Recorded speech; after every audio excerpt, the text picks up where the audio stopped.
Okay, what's up, guys? This is Marc Augustine from Grind Camp. If you want to get on to me, follow me at Grind Camp Nika on Instagram. I'll put a link or information in the description. What I'm going to talk about now is how to hire to automate your business. Because I realize that I have a lot of experience in hiring and firing. I've fired over 500 people. I've hired over 1,000 people. And because of how coronavirus has changed, I had to change my business.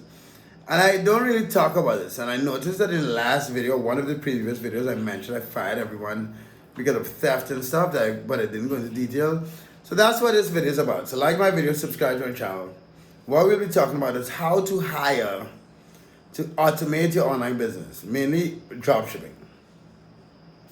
So I've dropshipped for over 10 years. I've sold over $20 million. I was maybe the only retarded human pre-2021 to build an automation business with over 100 employees. If you don't know who I am, look up links. I've had very big. I'll look for the pictures. I don't know if I'll edit it into the video, but I've been around the block. I'm one of the older dudes in the dropshipping space. And when coronavirus hit, and all these other countries were shutting down, I was in Nicaragua, so I was in a very interesting place. I was in a place where nothing shut down, so my employees could grow. I was a place where dropshipping is working, so you're making tons of fucking money. But the work culture in Nicaragua is interesting. It's strange. A lot of the businesses, so if I compare some of my friends who have call centers in Nicaragua, who have grown businesses to the size that I have and still grow them, although I've decided not to, it's because how the business is run is very restrictive. They call centers in Nicaragua, they put their phones away, they keep certain hours, and they pay a very low wage. And I had struggled with that. But after building the automation business I did, and then letting a lot of guys now work independently, and I got rid of a lot of them, and I shut the doors, and I'm doing just a couple of people in-house.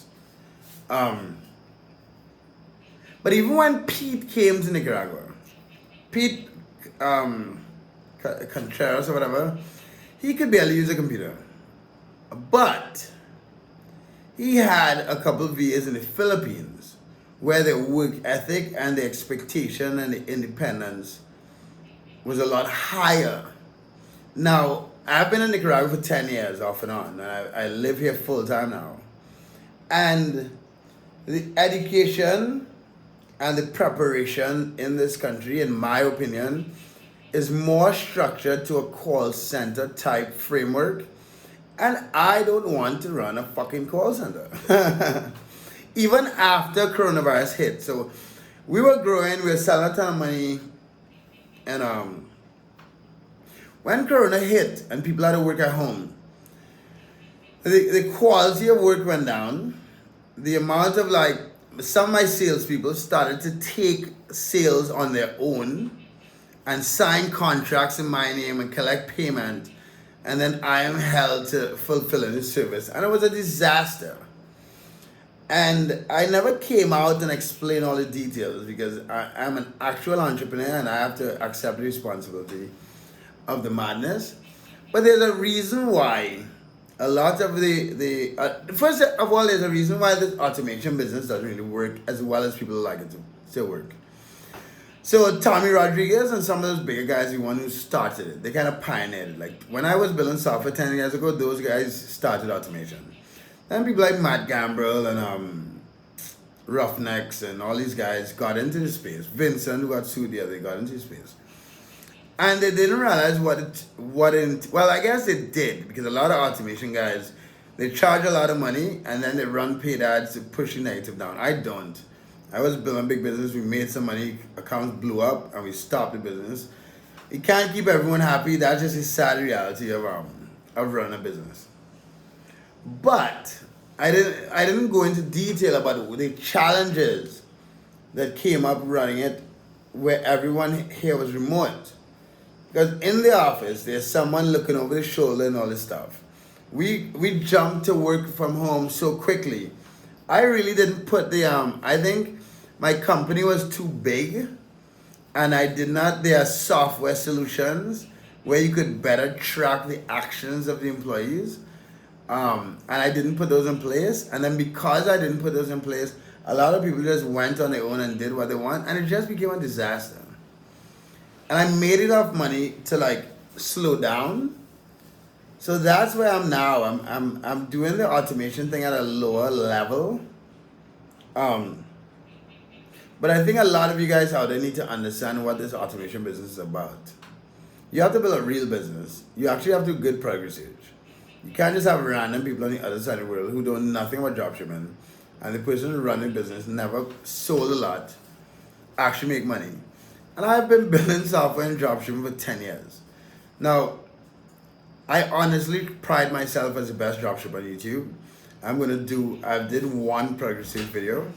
I saw Bruce do some videos and they're okay. I would give them 7, 8 out of 10. When I'm an 11 out of 10. So I'll do some more product research videos.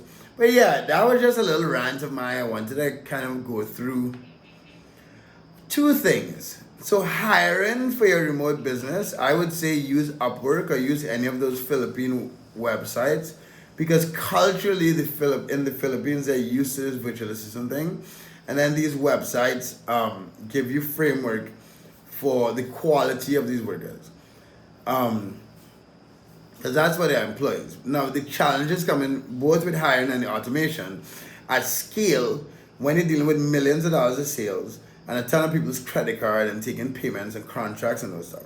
I think I could have been better at hiring and building systems around that. But I still think that building any business at the scale of running more than 10 or 20 accounts is almost, the quality the quality wouldn't be as high. Because dropshipping, just like any other business, is a competition. So if you're running 2 to 5 accounts, the master or the leader who's running his team would be close to the accounts, and if you get to 100, 200, 300 accounts. Now I know it's nice to say you could automate and stuff, but most of the people buying automation just want easy money, and easy money exists, like passive income exists to big investments, but a real business still needs to be built. So anyway guys, like my video, subscribe to my channel. I just want to rant a bit about hiring. I know I went off topic and just talk about the automation, but hopefully you guys learn from it a bit, and I'll answer some questions in coming up videos. Peace. Like my video, subscribe to the channel. Look for the course that we have on getting from Walmart. Look for the free FBM Fox. And if you want me and my small team on the beach to run your Facebook Marketplace dropshipping account, let me know in the comment section and email to at Marc at DHini or to Grindcamp. Peace.